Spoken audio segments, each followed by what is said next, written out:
Hello mga karava! Kumusta po? Isang kwentong puno ng pag-ibig, kilig, luha at talinong ibabahagi ko sa inyo. Hindi ko na ito patatagalin pa. Kaya simulan na natin. Isang kwento na naman ng isang matapang na kabit ang lalaban sa legal wife. Kabit na nawindang ng sampalin siya ni legal wife ng 20 billion. Isa pala itong nagtatagong bilyonarya. 1,000,000 pisong cash, tanggapin mo yan.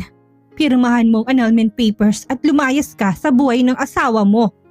Barya lang yan para sa katulad kong paborito at nababagay sa pamilyang Delgado.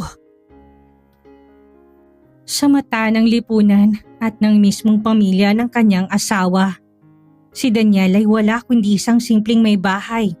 Isang plain, walang pinag-aralan at walang ambisyong babae na nakadepende lamang sa sweldo ng kanyang asawang si Francis Delgado. 5 taon niyang tinitiis ang pamamaliit, ang pang-aapi at ang malamig na pagtrato ng pamilyang Delgado para lamang sa pag-ibig. Ngunit nang pumasok sa eksena si Chloe, isang ambisyosang modelo at socialite na uhaw sa yaman at status, upang agawin ng kanyang asawa at ang pwesto nito sa tanyag na Sebastian Shipping Lines. Tuluyang napunit ang pasensya ng isang totoong reyna. Ang hindi alam ng kanyang asawa at ng mapanghamak na kabit, ang babaeng itinuring nilang hampas lupa at palamunin ay ang tunay na may-ari ng Sebastian Company at ang nag-iisang tagapagmana ng Sebastian Shipping Lines. Isang pandaigdigang imperyo na nagkakahalaga ng daang-daang bilyon. Sa isang matinding paghaharap, pinunit ni Daniela ang 1,000,000 panunuhol at sa pamamagitan ng isang sampal na 20 billion pesos. Tuluyang nawindang at nagiba ang mundo ng mga nagtaksil. Ngunit higit sa kanyang hindi masukat na yaman at kapangyarihan, may isa pang lihim na hindi kayang ibunyag ni Daniela sa lalaking nagtaksil sa kanya. Ang 4 na tuldok sa kanyang sinapupunan, 4 na henyong anak na magiging pinakamalakas niyang sandata at kakampi upang tuluyang pabagsakin ang mga tao na nang maliit sa kanya. Isang kwento ng matinding paghihiganti, pag-usbong ng kapangyarihan at ang tagumpay ng isang tunay na bilyonarya. Malamig at tahimik ang loob ng pampublikong VIP lounge ng isang kilalang hotel, ngunit mas malamig at mas nakakapanginig ang atmosphere sa mesa kung saan nakaupo si Daniela. Sa kanyang harap ay nakaupo ang 2 taong naging dahilan ng kanyang 5 taong pagtitiis. Si Chloe, nakasuot ng mamahaling kulay pulang designer dress, terno na nagkikislapang gintong alahas at may ngiting puno ng pang-iibabaw at pandidiri sa kanyang mga mata. Sa tabi nito ay si Francis Delgado, ang lalaking 5 taon ng asawa ni Daniela, na ngayon ay hindi man lang makatingin ng diretso sa kanyang mga mata. Pirmahan mo na yan, Daniela. Malamig at walang emosyong wika ni Francis habang nilalapag ang isang makapal na folder sa ibabaw ng glass table. Huwag mo nang papahirapan pa ang sarili mo at ang pamilya ko. Malinaw naman simulat sa pool na hindi ka nababagay sa antas ng pamilyang Delgado. Tinitigan ni Daniela ang mga papeles sa kanyang harap, mga dokumento para sa annulment at waiver of rights. Kasunod noon, dahan-dahang nilabas ni Chloe mula sa kanyang mamahaling Hermes bag ang isang cheque naglalaman ng halagang 1 million pesos. 1 million cash. May pagmamalaking wika ni Chloe sabay ngisi ng napakalapad. Barya lang yan para sa akin at sa pamilya ko, pero mataas na yan para sa isang plain na may bahay na tulad mo. Wala ka namang trabaho, wala kang degree at nakadepende ka lang sa sweldo at allowance na binibigay sa'yo ni Francis araw-araw. Tanggapin mo na yan at lumayas ka sa buhay namin. Ako ang tunay na paborito ng pamilyang Delgado. At akong nababagay sa katayuan ni Francis bilang bagong executive ng Sebastian Shipping Lines. Tumingin si Daniela sa kanyang asawa. Ang kanyang boses ay nanginginig sa matinding sakit at pait. Francis, 5 taon tayong nagsama. Tinitiis kong pang-aapi ng ina mo ang pagtrato sa akin na parang kasambahay sa sarili niyong bahay at ang pangmamaliit ng buong angkan ninyo. Dahil mahal kita at naniniwala ko na magbabagong lahat. Ganyan na lang ba kadali para sa'yo na itapon ako para sa babaeng ito? Huwag ka na magdrama at magpaawa, Daniela. Inis na singali Francis habang naiirita. Nagsawa na ako sa'yo. Nakakahiya kang iharap sa mga business partners ko sa tuwing may gala. Habang si Chloe ay anak ng isang kilalang negosyante at napakaraming koneksyon sa lipunan. Ikaw na walang ambisyon sa buhay kundi ang maglinis ng bahay at magluto. Maging praktikal ka naman. Hindi ka magiging sapat para sa akin. Nanlamig ang buong katawan ni Daniela. Bawat salitang binitawan ni Francis ay parang masasaladang kutsilyo na sumasaksak sa kanyang dibdib. Ngunit habang nakatitig siya sa dalawang taong nasa kanyang harap, isang hindi maipaliwanag na lamig at matinding galit ang dahan-dahan na umahalili sa kanyang sakit. Ang 5 taon niyang pagtitimpi at pagpapakababa ay tuluyang napunit. Dahan-dahang kinuha ni Daniela ang tseke na naglalaman ng 1 milyon. Tinitigan niya ito habang may pait na ngiti sa kanyang mga labi.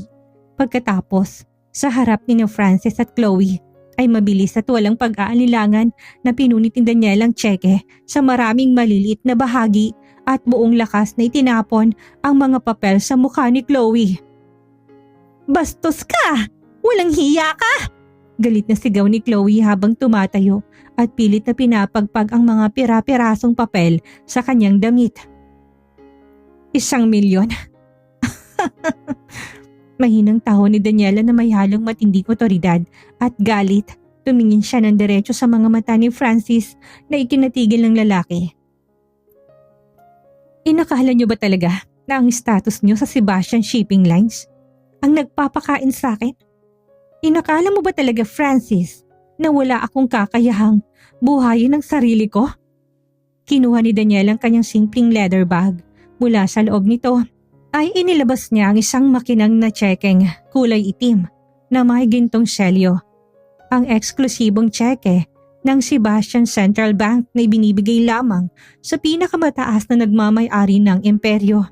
Mabilis siyang nagsulat ng numero gamit ang kanyang fountain pen at buong lakas na isinampala ang tseke sa mukha ni Chloe. Nag-echo ang napakalakas na tunog na sampal sa buong VIP lounge. Napahawak si Chloe sa kanyang namumulang pisngi sa matinding gulat at sakit, habang si Francis naman ay napabalikwas ng tayo sa kinaroroonan. Ano to?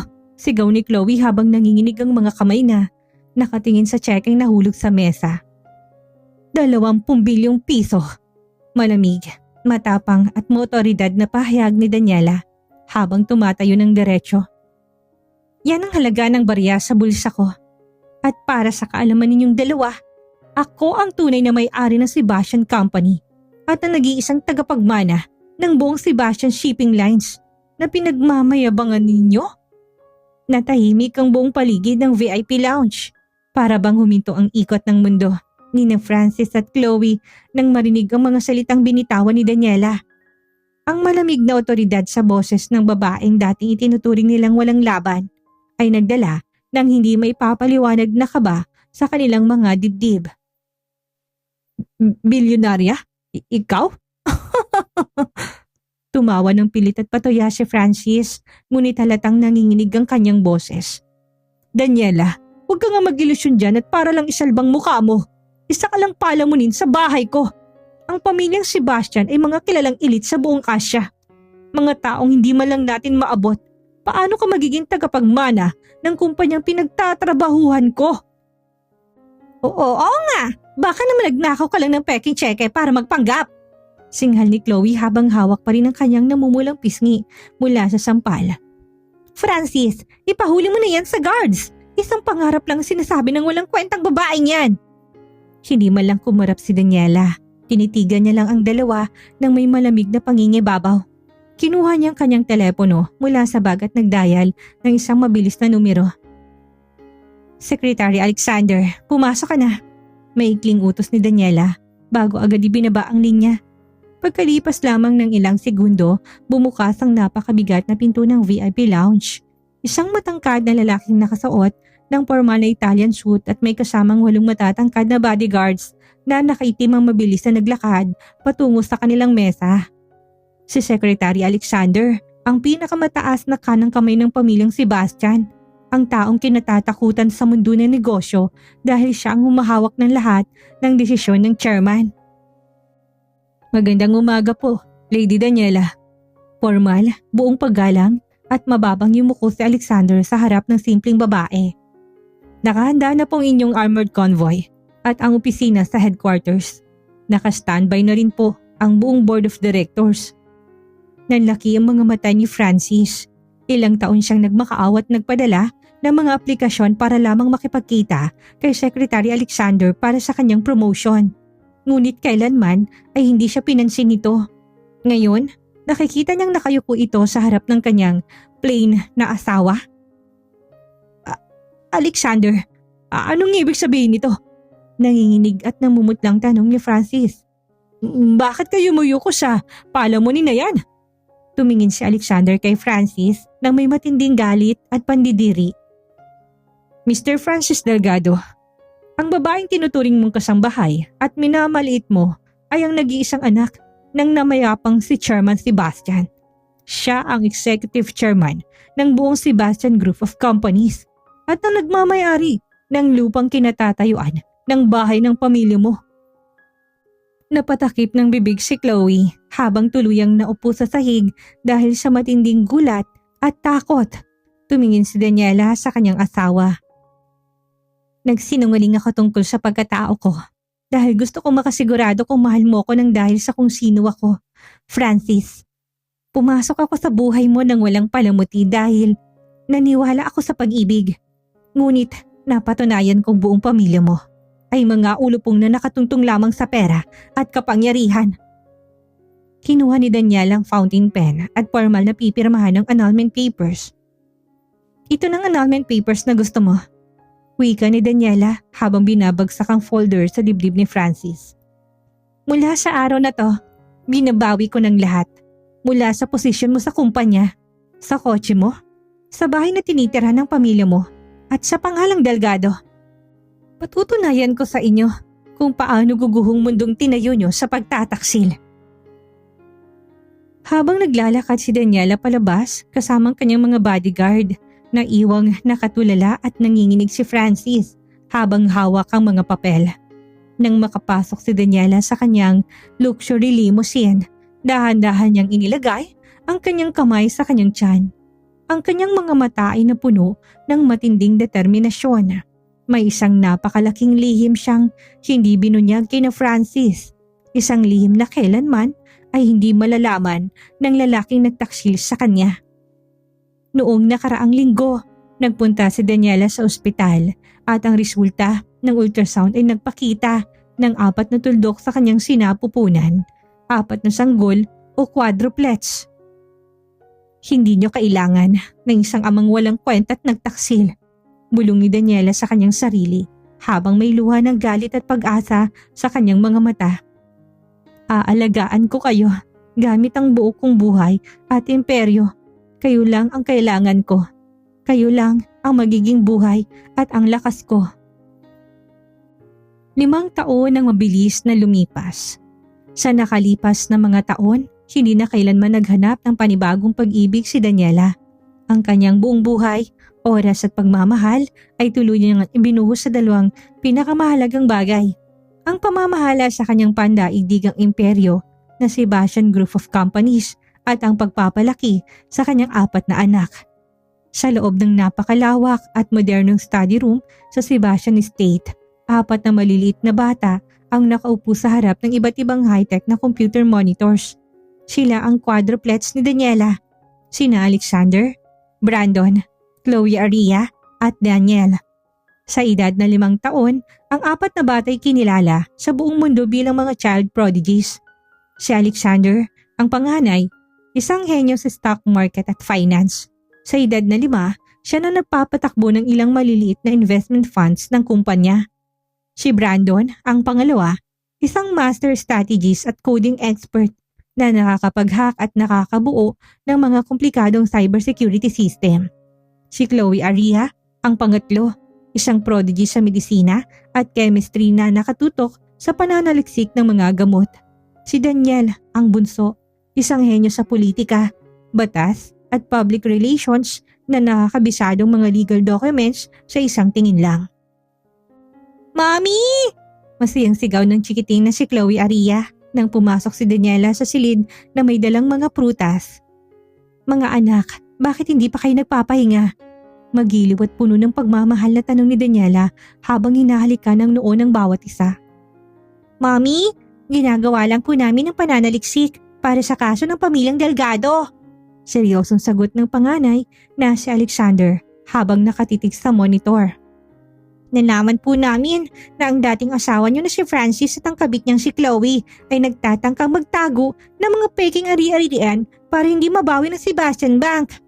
Napatingin si Daniela sa kanyang anak nang may halong gulat at pagmamalaki. Huwag kayong mag-alala, Mommy! Gumiti na nakakaloko si Brandon habang mabilis na nagtatype sa kanyang keyboard. Nahack ko ng kanilang mga tinagong bank accounts at naipasa ko na ang lahat ng ebidensya sa korte. Bukas na bukas din, tuluyan nang mafo-foreclose ang natitirang bahay ng pamilyang Delgado. At ako naman pong nagayos ng mga legal documents, Mommy. Dagdag ng bunsong si Daniel habang inaabot ang isang folder. Sinisigurado ko pong wala silang anumang selda o pader na mapagtataguan kapag lumabas ang hatol sa kasong fraud. Napangiti si Daniela at dahan-dahang pumatak ang luha sa kanyang mga pisngi dahil sa labis na katuwaan. Ang 4 na tuldok na dating itinatago niya sa kanyang sinapupunan noong siya itinapon at minaliit ay lumaking mga matatalino, matatapang at protektadong mga bata na handang maging pader para sa kanya. Salamat mga anak, bulong ni Daniela habang niyayakap ng mahigpit ang 4 na bata. Kayo lang ang kailangan ni Mommy. Kayo ang pinakamagandang biyaya sa buhay ko. Samantala, sa isang maliit at mabahong karinderya sa kabilang kanto, nakaupo si Francis Delgado at si Chloe. Ang dalawa ay tuluyan ng nabankrupt, nawala ang kanilang mga kotse, mga mamahaling damit at ang posisyon sa kumpanya. Si Francis ay nagtatrabaho na ngayon bilang isang kargador habang si Chloe naman ay naguhugas ng mga plato. Kasalanan mo to! Galit na sigaw ni Francis kay Chloe habang kumakain ng natitirang pagkain. Kung hindi dahil sa kapritsyo mo, asawa ko pa rin ang pinakamayamang babae sa Asia. Sana bilyonaryo ako ngayon. Kasalanan ko? Singhal ni Chloe. Ikaw ang nagtaksil sa kanya. Ikaw ang nang maliit sa sarili mong asawa. Dahil akala mo, palamunin lang siya.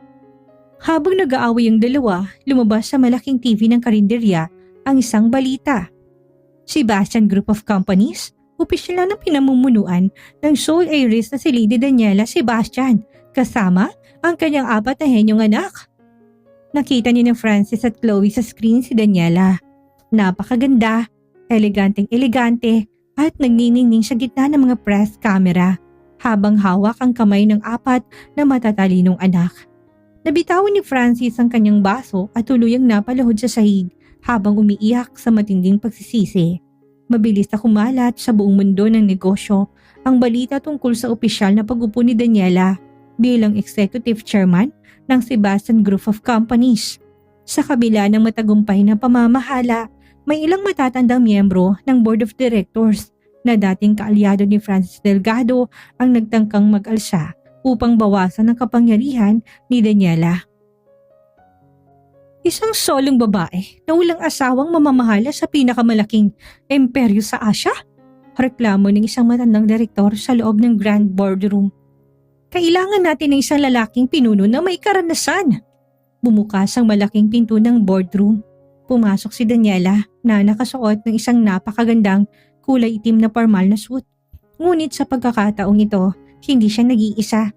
Sa kanyang hulihan ay pumasok ang 4 niyang anak. Sina Alexander, Brandon, Chloe Aria at Daniel na nakasuot ng maliliit ngunit napaka-formal na mga suit at gown. Kung naghahanap kayo ng kakayahan at katalinuhan, hindi nyo kailangang tumingin sa ibang lalaki. Malamig ngunit maotoridad na wika ni Daniela habang umuupo sa dulo ng mahabang mesa.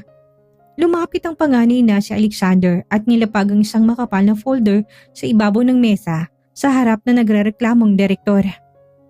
Mr. Gomez? Seryosong wika ng 5 taong gulang na si Alexander. Sa nakalipas na 3 taon, napatunayan ng aming ina na lumago ng 300% kita ng Sebastian Shipping Lines. Samantala, ayon sa audit report na ginawa ko kagabi, may nawawalang 50 million pesos sa departamento ninyo. Gusto niyo po bang ilabas ko ito sa pulisya ngayon din? Nalamigat ng putla ang mukha ng matandang direktor. Hindi ito makapaniwala na ang isang maliit na batay nakakahanap ng mga lihim na financial fraud sa loob lamang ng ilang oras. Sumunod na humarap ang bunsong si Daniel. At para sa kaalaman ng lahat ng miyembro ng board, ayon sa Artikulo 6 ng Charter ng Sebastian Group, ang aming ina ang may hawak ng mahigit 70% ng shares. Anumang pagtatangkang bawasan ng kanyang kapangyarihan ay tinuturing na kataksilan sa kumpanya. Natahimik ang buong silid. Walang nakapagsalita sa mga matatandang negosyante. Ang 4 na henyong anak ni Daniela ay naglingkod bilang kanyang pinakamatatag na shield at pader. Habang ginaganap ang press conference sa ibabang palapag ng headquarters, matapos ang matagumpay na board meeting ay biglang nagkaroon ng kaguluhan sa VIP entrance. Pumasok si Francis Delgado, dugyot, payat at may hawak na lumang kutsilyo. Nakaalbas ito sa mga guard sa tulong ni Chloe na nagpanggap na maintenance staff sa building. Daniela! Sigaw ni Francis habang nalilisik ang mga mata sa galit at inggit. Sinira mong buhay ko! Kung hindi ako magiging bilyonaryo dahil sa'yo, papatayin kita! Nagpanik ang mga tao at reporter sa loob ng hall. Mabilis na sumugod si Francis patungo sa kinaroroonan ni Daniela upang saksakin ito. Subalit bago pa man makalapit si Francis, mabilis na pinalabas ng pangalawang anak na si Brandon ang isang maliit na remote control mula sa kanyang bulsa at pinindot ang buton. Isang high-tech na security drone na mismong binuo ng bata ang humagibis pababa mula sa kisame at nagpakawala ng isang malakas na electric shock sa braso ni Francis. Ah! Napasigaw si Francis at napaluhod sa basag na semento. Nabitawan ang kutsilyo. Mabilis na humarap ang anak na si Chloe Aria sa mga security guard habang hawak ang isang maliit na spray bottle. Huwag niyo siyang hayaang makatayo. Ang gamot niyan sa kamay niyang magpapatulog sa kanya ng 5 oras. Dumating ang mga pulis at mabilis na pinalibutan si Francis at ang nakatagong si Chloe. Tinitigan ni Francis ang 4 na bata na nakatayo sa harap ni Daniela. Protektado at matapang. Sinong mga batang ito? Lumapit si Daniela at tinitigan si Francis na may matinding pangingibabaw at galit. Silang mga anak ko, Francis.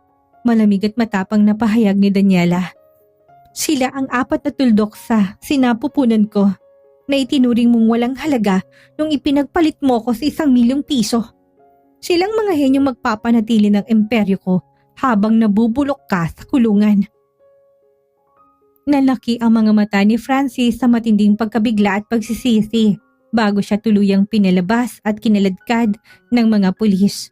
Matapos ang madaramang insidente sa headquarters ng Sebastian Group, tuluyan na naging pambansang usap-usapan ang pangalan ni Daniela at ng kanyang 4 na henyong anak.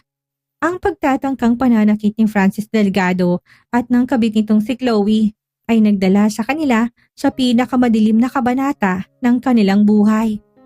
Sa loob ng pampublikong korte ng Maynila, puno ng mga mamahayag, kilalang negosyante at mga legal experts ang buong silid. Nakatayo si Francis sa dock para sa mga akusado, nakasuot ng kulay orange na damit preso, habang si Chloe naman ay nakayuko sa kanyang tabi. Wala nang dating pagmamayabang at karangyaang ipinapakita ng dalawa noong inalok nila si Daniela ng 1 milyong piso. Sa kabilang banda, nakaupo si Daniela na may buong karangalan at kalmado ang muka. Sa kanyang magkabilang tabi ay ang kanyang 4 na anak, sina Alexander, Brandon, Chloe Aria at Daniel na nakasuot ng malinis at formal na kasuotan. Lumapit sa harap ng huwes ang bunsong si Daniel.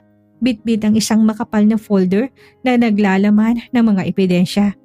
Sa tulong ng kanyang pambihirang memorya at kaalaman sa batas, Siya mismo ang tumulong sa prosecutor ng pamilyang Sebastian. Your Honor, malamig at malinaw na pahayag ng 5 taong gulang na si Daniel sa harap ng huwes. Ayon sa mga dokumentong nakalap ng aming pamilya, hindi lamang attempted murder ang kasong kinakaharap ni Mr. Francis Delgado. Napatunayan din ng aming pampublikong audit na pinalabas niya ang mahigit 50 milyong piso mula sa Sebastian Shipping Lines nung siya executive pa lamang upang bilhan ng mga ari-arian si Miss Chloe. Hindi yan totoo. Sinisiraan niyo lang ako! Sigaw ni Francis mula sa kanyang upuan. Ngunit mabilis siyang pinatahimik ng mga pulis. Inilagay naman ni Alexander ang flash drive sa screen ng korte kung saan lumabas ang lahat ng bank transfers at mga tinagong account ni Chloe. Pinukpok ng West ang kanyang gavel. Maliwanag ang mga ebidensya. Hinahatulan ng korte si Francis Delgado ng habang buhay na pagkakabilanggo para sa kasong attempted murder at plunder, habang si Chloe ay hahatulan ng 10 taong pagkakakulong para sa kasong complicity at financial fraud. Napasigaw at napaiyak ng malakas si Chloe habang pilit na kumakapit sa mesa. Patawarin mo ko, Daniela! Patawarin mo kami! Si Francis ang may kasalanan ng lahat! Tumingin lang si Daniela sa kanila nang may malamig na mga mata.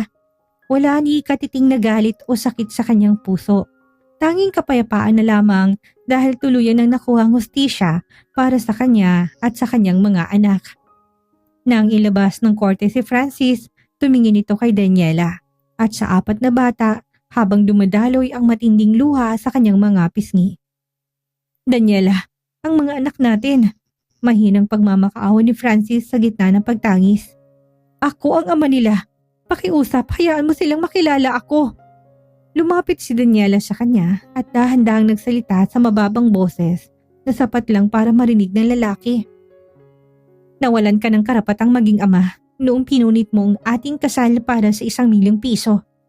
Pinal at matapang na sagot ni Daniela. Sila ay mga anak ng pamilyang Sebastian. Hindi nila kailanman kakailanganin ng isang amang tulad mo. Lumipas ang 5 taon matapos ang pinal na paghatol ng korte. Ang kwento ng pagbangon at tagumpay ni Daniela Sebastian ay naging inspirasyon sa buong mundo. Isang patunay na ang isang babae hindi kailanman magiging kulang o talunan kahit naiwanan at pagtaksilan ng sariling asawa.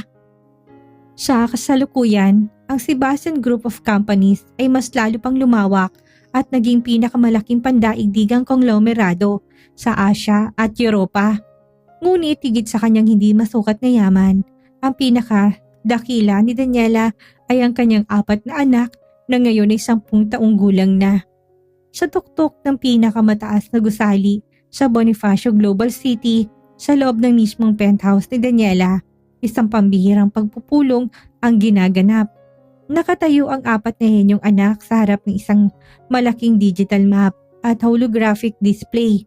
Sina Alexander, Brandon, Chloe Aria at Daniela hindi na lang basta mga child prodigies. Sila na ngayon ang opisyal na tinaguriang young board ng pamilyang Sebastian. Mommy, simula ng panganin na si Alexander habang inaabot ang isang tablet kay Daniela. Naisara ko na po ang merger deal natin sa pinakamalaking shipping line sa Europe. Tataas ng 40% ang value ng Sebastian Shipping Lines sa susunod na quarter. At ginawa ko naman pong pinakabagong AI security framework para sa ating mga barko't bodega, Mommy. Ngumiti si Brandon.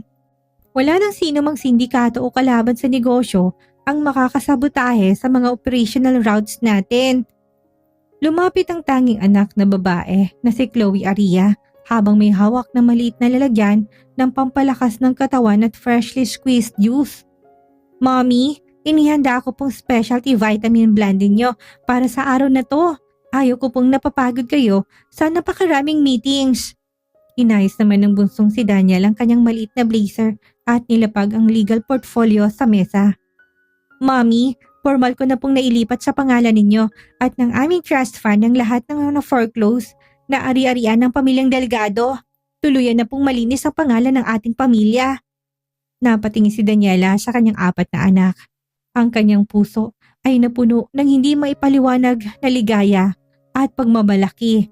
Naisip niya ang araw noong nalaman niya na may 4 na tuldok sa kanyang sinapupunan habang nanginginig siya sa sakit dahil sa pagtataksil ni Francis. Ang mga tuldok na yon ay lumaking mga haliging nagpoprotekta at nagmamahal sa kanya na higit pa sa 5 bagay sa mundo. Maraming salamat mga anak ko. Malambing na wika ni Daniela habang isa-isa silang niyayakap ng mahigpit. Kayo ang pinakamalaking tagumpay ng buhay ko. Wala nang alinmang yaman o kapangyarihan sa mundo ang makakapantay sa inyo. Kami po ang dapat na magpasalamat sa inyo, Mommy, sagot ni Alexander habang nakasandig sa kanyang ina. Hindi niyo po kami pinabayaan at pinaglaban niyo kami ng mag-isa. Gagawin namin ang lahat para maging ligtas at masaya kayo habang buhay. Samantala, sa pinakamalalim na bahagi ng pambansang bilangguan, nakaupo si Francis Delgado sa isang malamig at madilim na sulok. Ang dating mayabang na lalaki na nakasuot ng mamahaling suit ay payat na ngayon. May mga uban na ang buhok at bahagyang nanginig ang mga kamay habang nagbubuhat ng mga mabibigat na kahoy. Sa maliit na telebisyon sa cafeteria ng kulungan, lumabas ang balita. Lady Daniela Sebastian, pinagkalooban ng Global Mother and CEO of the Decade Award. 4 na anak, pinangalan ng pinakabatang multi-billionaire sa Asia. Ipinakita sa screen si Daniela na nakasuot ng napakarangyang emerald na green gown, eleganteng-elegante habang tumatanggap ng parangal. Sa kanyang tabi ay ang 4 niyang matatalinong anak na masayang nakatitig sa kanya ng may buong pagmamahal at pagmamalaki. Nabitawan ni Francis ang kanyang hawak na plato. Napaluhod siya sa semento ng cafeteria habang nanginginig ang kanyang buong katawan sa matinding pagtangis. Pinagpalit niya ang isang dalisay at napakamayamang asawa para sa 1 milyong panunuhol at panandali ang luho sa piling ng isang ambisyosang kabit. Ngayon, ang kanyang purong kapasahan ay ang panoorin mula sa likod ng mga rehas kung paano naging pinakamasayang pamilya ang kanyang dating asawa at mga anak na kailanman ay hindi tatawag sa kanya ng daddy. Lumipas pa ang ilang taon, ang 4 na hinyong anak ni Daniela, sina Alexander, Brandon, Chloe Aria at Daniel ay ganap ng mga kabataan na may sarili ng mga pangalan sa pandaigdigang larangan ng negosyo, medisina at batas. Kahit na napakaraming makapangyarihang pamilya at mga negosyante ang nagsusumikap na makalapit kay Daniela o sa kanyang mga anak upang makipag-alyansa, nanatiling buo at hindi magigiba ang fortress na itinayo ng pamilyang Sebastian. Para sa 4 na magkakapatid, ang kanilang ina ang sentro ng kanilang mundo at wala nang iba pa. Sa maaliwalas at malawak na hardin ng Sebastian Mansion sa Tagaytay, nakaupo si Daniela habang nagpapatuyo ng gintong hapon. Sa edad na medyo may katandaan na, nanatili pa rin ang kanyang likas na kagandahan, karangalan at angking karisma. Lumapit ang kanyang 4 na anak, bitbit ang kani-kanilang mga tagumpay para sa buwang iyon. Si Alexander na ngayon ay Head of Global Investment ay naglatag ng bagong kontrata. Mommy, formal na po nating nabili ang huling logistic hub sa Timog Silangang Asya. Ang buong ruta ng kalakalan ay nasa ilalim na ng Sebastian Shipping Lines. Si Brando naman, nakilala na bilang isa sa pinakamagaling na cybersecurity expert sa mundo, ay ngumiti habang hawak ang kanyang laptop. At ginawan ko na po ng bagong satellite encryption ang buong network ng bahay at ng kumpanya, Mommy. Walang sino man sa labas ang makakapag-spy sa buhay natin. Si Chloe Aria, na isa ng kilalang medical researcher, ay nilagay ang isang tasa ng herbal tea sa harap ng ina.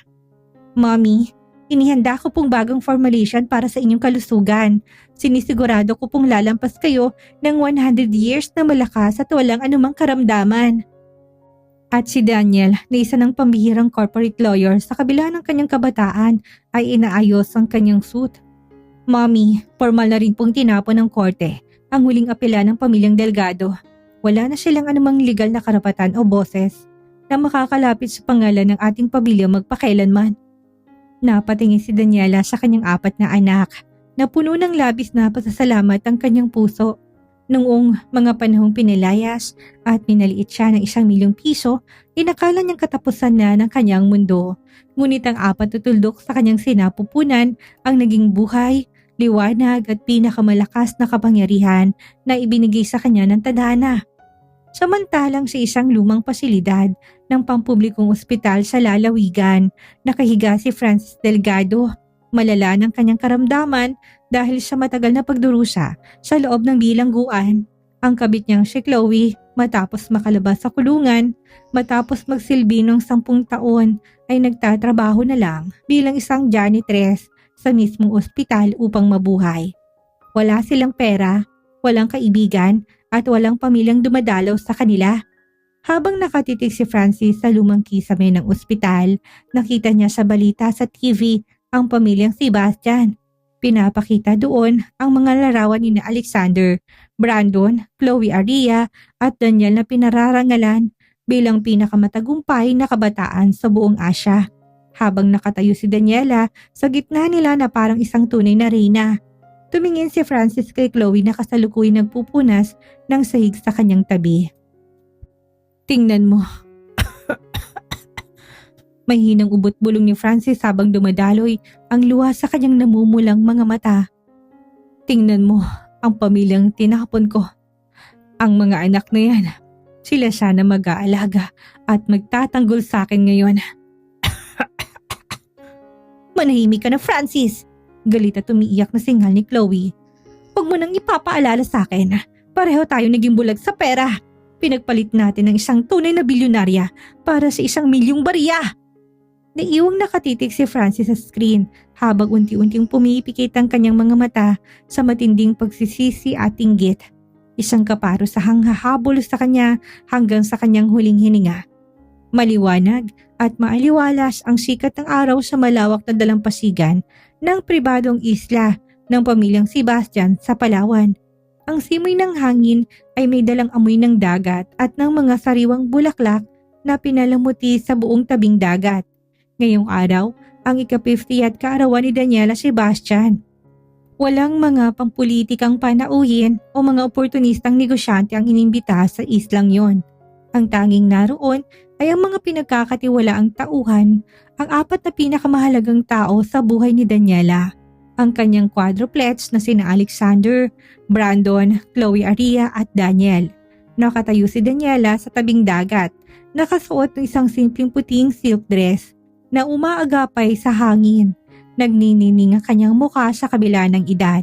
Walang bakas ng matinding sakit, paghihirap at pang-aapi na pinagdaanan niya. 15 taon na ang nakakalipas. Dahan-dahan na lumapit sa kanya ang 4 niyang anak. Ang maliliit na tuldok sa kanyang sinapupunan noon ay mga ganap ng matatangkad, makisig at magagandang kabataan ngayon.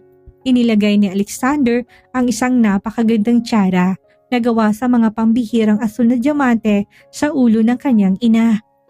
Para sa nag-iisang reyna ng aming buhay, malamig at puno ng paggalang na wika ni Alexander habang hinahalikan ang kamay ni Daniela. Ngayong araw, Mommy, opisyal na naming nililipat sa inyong pangalan ang bagong tinayong Daniela Foundation. Isang pondo na nagkakahalaga ng 100 bilyong piso na tutulong sa lahat ng mga kababaihan at solong babae na inabuso at inabandona ng kanilang mga asawa. Sumunod na yumakap si Brandon. At sinigurado ko po, Mommy, na ang lahat ng teknolohiya at pasilidad ng pundasyon ay ligtas at walang sinumang makakapagnakaw ng pondo. Ang pangalan nyo ay mananatiling simbolo ng pag-asa at kapangyarihan sa buong mundo. Inakbayan naman ni Chloe Aria ang kanyang ina habang inaabot ang isang maliit na kwintas na may pendant na 4 na maliliit na kulay bugaw na hiyas. 4 na hiyas para sa 4 na tuldok na inalagaan nyo sa loob ng inyong sinapupunan. Nagniningning ang mga mata ni Chloe Aria sa pagmamahal. Pinapangako ko po bilang isang doktor na gagamitin kong lahat ng aking kaalaman upang siguraduhin mananatili kayong malakas at walang anumang karamdaman sa napakahabang panahon. Lumapit ang bunsong si Daniel at yumakap din sa bewang ng kanyang ina. Mommy, pinagtanggol niyo kami noong wala pa kaming kakayahang lumaban. Kayo na mga profesional at makapangyarihan na kami Kami naman na magsisilbing pader at sandata ninyo laban sa anumang uno sa mundo. Hindi na napigilan ni Daniel ang pagpatak ng mga luha sa kanyang mga pisngi. Mga luha na labis na katuwaan at kapayapaan. Tumingin siya sa malawak na karagatan kung saan nagniningning ang mga barko ng Sebastian Shipping Line sa malayo. Naisip niyang mga araw noong inalok siya ni Chloe at Francis ng ₱1,000,000 upang pirmahan ng annulment papers at maging isang multo sa dilim. Inakala ng mga nagtaksil sa kanya na sa pamamagitan ng pera at katayuan, magagapi nilang isang simpleng may bahay. Ngunit hindi nila alam, ang babaeng tinuring nilang palamunin ay isang tunay na bilyonarya na nagtataglay ng pinakamalakas na kapangyarihan sa mundo, ang katatagan ng isang ibo at ang pagmamahal ng kanyang mga anak. Salamat mga anak ko. Emosyonal ngunit matapang na wika ni Daniela habang mahigpit na niyayakap ang 4 na anak ng sabay-sabay. Kayo ang aking tunay na yaman. Kayo ang aking imperyo. Sa ilalim ng gintong sikat ng araw sa dalampasigan, nakatayo ang pamilyang Sebastian. Utang sa sariling sikap, matatag at buo.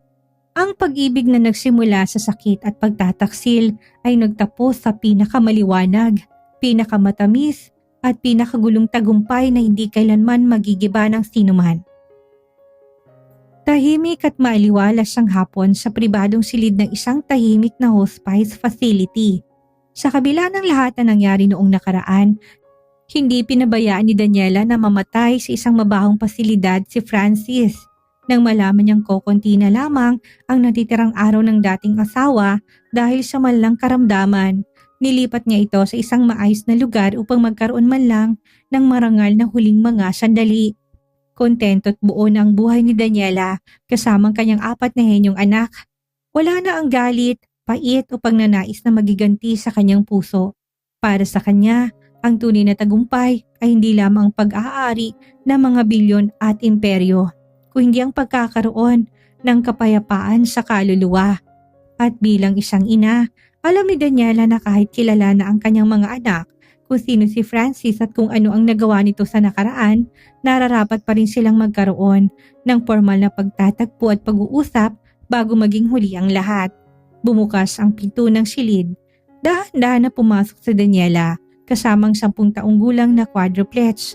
Tinakbayan ni na Alexander, Brandon, Chloe Ari at Daniel ang kanilang ina.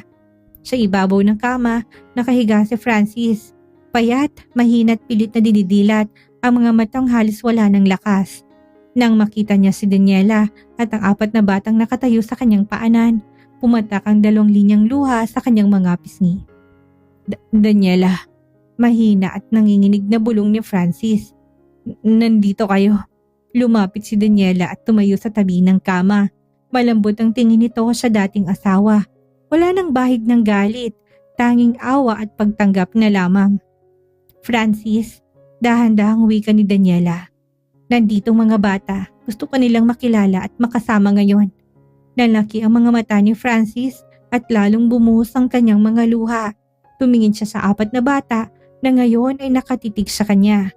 Wala sa mukha ng mga bata ang galit o pangingimi, kung hindi pag-unawa na binuo na magandang pagpapalaki sa kanila ng kanilang ina. Lumapit ang 4 na magkakapatid sa tabi ng kama. Dahan-dahang itinaas ni Francis ang kanyang nanginginig na kamay at mabilis naman tong hinawakan ng panganay na si Alexander. Francis Delgado, mahinang simula ni Alexander. Alam namin ang lahat ng kwento ng nakaraan, ngunit tinuro sa amin ng aming ina na ang tunay na lakas ay hindi nasusukat sa galit, kundi sa kakayahan na magpatawad. Isang mahinang hikbi ang lumabas sa bibig ni Francis. Patawarin niyo ko. Patawarin yung walang kwenta niyong ama. Ipinagpalit ko kayo sa pera, sa mga walang kwentang bagay. Lumapit si Chloe Ari at inihawak ang kanyang maliit na kamay sa noo ni Francis upang punasan ang pawis nito, habang sina Brandon at Daniel naman ay humawak sa kabila niyang bisig. Huwag ka na pong umiyak, malamig na wika ng tanging anak na babae na si Chloe Aria. Nandito na po kami. Tumingin si Francis sa 4 na bata. Ang kanyang mga mata ay puno ng matinding pagsisisi, ngunit may kasamang hindi maipaliwanag na kagalakan. Inipon niya ang natitira niyang lakas upang hawakan ang mga kamay ng kanyang mga anak. Salamat mga anak ko. Nanginginig na bulong ni Francis. Sabay-sabay na tumingin ang 4 na bata sa isa't isa bago humarap muli sa kanilang ama. Sa unang pagkakataon at sa huling pagkakataon, binigyan nila ang lalaki ng pinakamagandang regalo na pangarap nito. Magpahinga ka na po ng may kapayapaan, Daddy. Sabay-sabay na wika ng quadruplets sa mababang boses. Nang marinig ni Francis ang salitang Daddy mula sa labi ng kanyang 4 na henyong anak, parang nabawasan ng napakabigat na dusa ang kanyang dibdib. Isang matamis, payapa at totoong ngiti ang sumilay sa kanyang mga labi sa gitna ng patuloy na pag-agos ng kanyang mga luha. Tumingin siya kay Daniela sa huling pagkakataon at mahinang bumulong. Salamat, Daniela. Salamat sa lahat. Dahan-dahang pumikit ang mga mata ni Francis. Bumagal ang kanyang hininga hanggang sa tuluyan tong tumigil habang may ngiti sa kanyang muka at nakahawak sa mga kamay ng kanyang mga anak. Tahimik na yumakap ang 4 na bata kay Daniela habang pinagmamasdan ang payapang paglisan ng kanilang ama. Dahan-dahang hinaplo si Daniela ang buhok ng kanyang mga anak at tumingin sa bintana kung saan sumisikat ang maliwanag na araw. Alam ni Daniela na sarado na ang huling kabanata ng nakaraan. Huli man ang pagsisisi ni Francis, nakalisan to ng may kapayapaan. Habang siya at ang kanyang 4 na anak ay patuloy na maglalakbay patungo sa isang masayang bukas na puno ng pag-ibig, tagumpay at walang hanggang kapayapaan. Isang aral ang iniiwan sa atin ng kwento ni Daniela. Ang taong tunay na nagmamahal sa iyo ay hindi ka kailanman itinuturing na barya lang. At kapag may pintong nagsara dahil sa pagtataksil, mas malaking pintuan ng biyaya at tagumpay ang magbubukas para sa iyo. Nagustuhan niyo ba ang kwento ni Daniela at ng kanyang quadruplets? Ibahagi inyong saloobin sa comment section. Huwag din kalimutang mag-like at share at subscribe para sa mas marami pang kwentong magpapaiyak at magbibigay inspirasyon. Hanggang sa susunod, paalam!